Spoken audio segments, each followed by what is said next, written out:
Well, good evening and welcome to Tucker Carlson Tonight. The Trump transition has made 12 cabinet picks so far. Some have been widely lauded, others not. But perhaps none has stirred a fiercer reaction on the left than the nominee for Secretary of State, longtime ExxonMobil CEO Rex Tillerson. Attacked as a tool of big business, a pawn of Vladimir Putin, Tillerson is likely to have boisterous nomination hearings. Among the most upset are environmental groups who object to what Mr. Tillerson does for a living. For example, Fred Krupp, who's the longtime president of the Environmental Defense Fund, greeted the Tillerson news this way, quote, President-elect Trump's nomination of ExxonMobil CEO for Secretary of State is another sign that he is putting the interests of the oil and gas industry ahead of the interests of the American people. Well, Mr. Krupp joins us now. Fred, thanks for coming on. Delighted to be here. So I think of you as kind of a reasonable guy, an environmentalist, but sort of market-oriented, and that seemed like a kind of a knee-jerk response to the nomination of Rex Tillerson, maybe more aimed at your donors in West L.A. than at the rest of the country. You really think that Trump appointed him so he could increase the fortunes of the oil and gas business?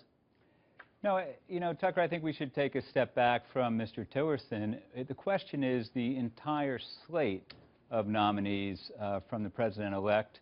Well, this was Mr. Tillerson you were referring to, I think. Yes, but he's part of a slate. I don't object to having a business voice in the cabinet. That makes a lot of sense.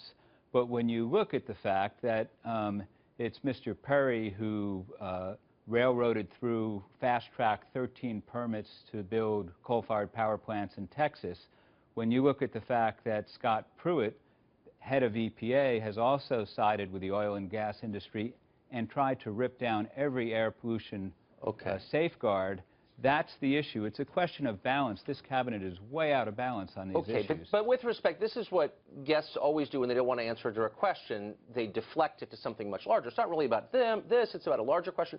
I'm asking you to respond to a quote from you about Rex Tillerson saying, this is a sign that Trump is putting the interests of the oil and gas business ahead of those of America. And I'm just saying, it's a pretty heavy charge.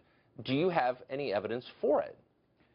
Well, the evidence is when you look at the cabinet, there are three people that I just mentioned, all representing one point of view. Right. Good policy, Tucker, I believe, is when you have a diversity of views. Now, you know, in terms of, I appreciate you mentioned that, you know, the Environmental Defense Fund is market-oriented.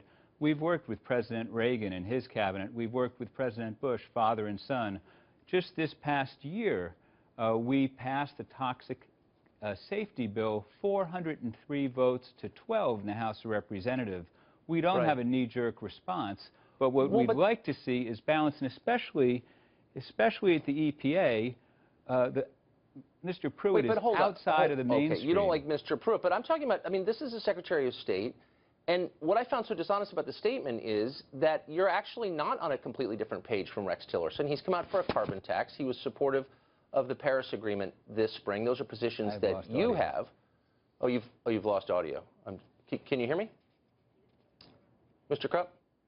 Unfortunately, he can't. We will come back to Fred Krupp. I think we're working on the audio right now. So the point is, look, if you can hear me, Mr. Krupp, that Rex Tillerson is not on the opposite side of you on these issues. The guy's for a carbon tax. He's been on the Democratic side of a bunch of climate issues, but you don't say that at all, nor do you point out that CO2 emittance in the United States have gone down relative to those in other industrialized countries, in part because of exploration done by ExxonMobil, which has made gas more affordable as opposed to coal for our electricity generation. So that's like a real point that you ignore because it's not serving your interest in fundraising. No, actually, Tucker, we don't make judgments on the basis of fundraising. I'll tell you right now, I appreciate the fact that Mr. Tillerson has acknowledged that climate change is a real problem, and I appreciate the fact that he's voiced support for not only a carbon fee, but also the Paris Agreement. And I think it's good for America that the price of natural gas has gone down, thanks to exploration and innovation. I acknowledge all of that. It does concern me that Mr. Tillerson, as head of Exxon and part of the American Petroleum Institute, has been against safeguards to make sure that we don't waste natural gas by throwing it into the air. It does concern me that he's part of a slate of candidates that represents just one view, and getting, you know, back to my major concern about the selection and the nominee that we are opposing, Scott Pruitt. We're putting him in charge of an agency when he has built his career out of tearing down protections of the American public from clean air.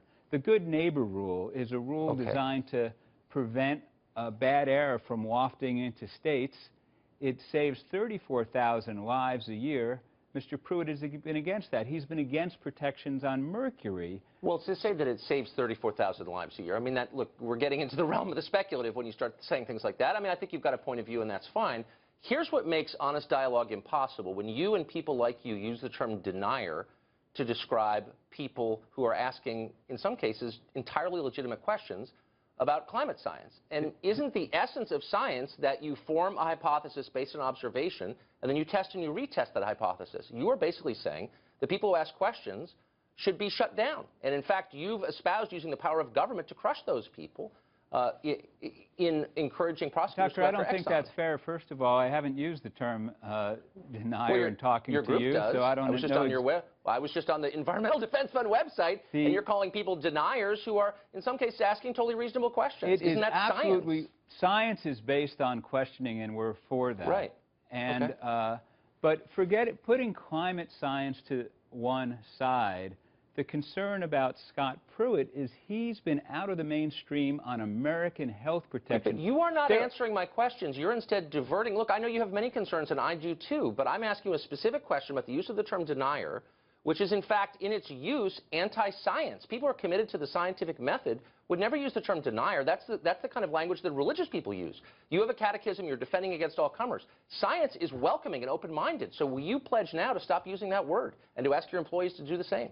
I understand your point on denier. I will say this, that the science on climate is clear that we do have an Earth that's warming because of human-caused pollution. And so whether you use the term denier or skeptic, I understand you have a preference for one and maybe not the other.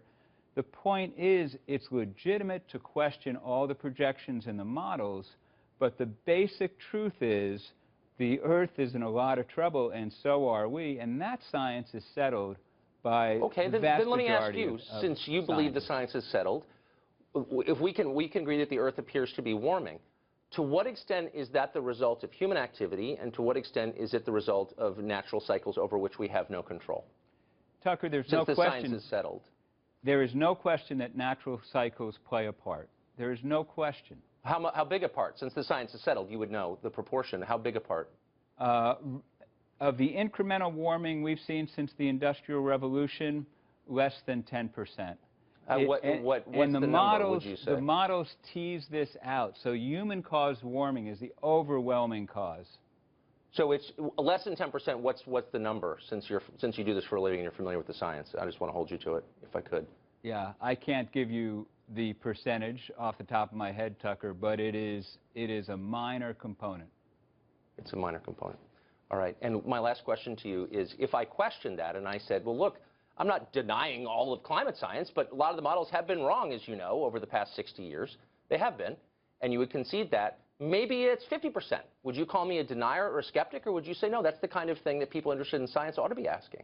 Tucker, I want to get our scientists together with people that you want to have debate this, and let's have a conversation. I'm asking you as someone who represents settled science. What's the answer? I welcome the questioning. I think when you look at the evidence, you'll come to the same conclusion I have. All right. Fred, thanks a lot for joining us tonight. Thank you. Appreciate it.